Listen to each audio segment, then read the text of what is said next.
मैं हूं वंदना दुबे और स्वागत करती हूं नेहा भोजपुरिया ब्लॉग पे।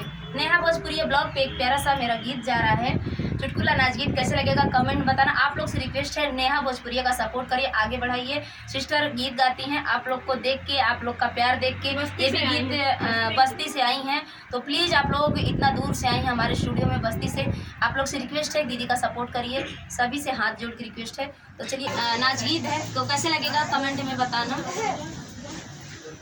कि गहरी नदिया बालम कूदियो गए, गहरी नदिया बालम कूदियो गए, कूदियो गए भला कूदियो गए हो, कूदियो गए भला कूदियो गए। उनकर दहिना गोड़वा टूटियो गए, उनकर दहिना गोड़वा टूटियो गए। गहरी नदिया बालम कूदियो गए, गहरी नदिया बालम कूदियो गए, टूटियो गए भला टूटियो गए हो, टूटियो गए भला टूटियो गए।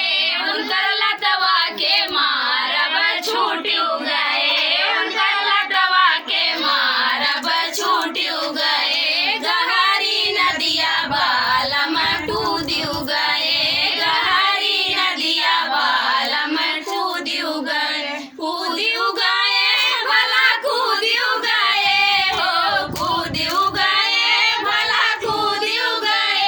उनकर दहिना हथवा टूटियो गए, उनकर दहिना हथवा टूटियो गए, टूटियो गए भला टूटियो गए हो, टूटियो गए भला टूटियो गए। चटक नवई के मारब छूटियो गए, चटक नवई के मारब छूटियो गए। गहरी नदिया बालम कूदियो गए, गहरी नदिया बालम कूदियो गए, कूदियो गए भला कूदियो गए हो, कूदियो गए भला कूदियो गए। उनकर अगवा के दतवा टूटियो गए, उनकर अगवा के दतवा टूटियो गए, टूटियो गए भला टूटियो गए हो, टूटियो गए भला टूटियो गए।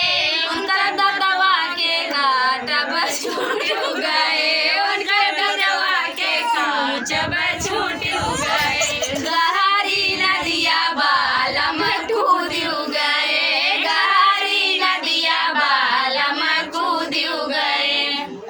तो प्लीज़ आप लोग सिस्टर का सपोर्ट करिए, आगे बढ़ाइए, सभी से रिक्वेस्ट है।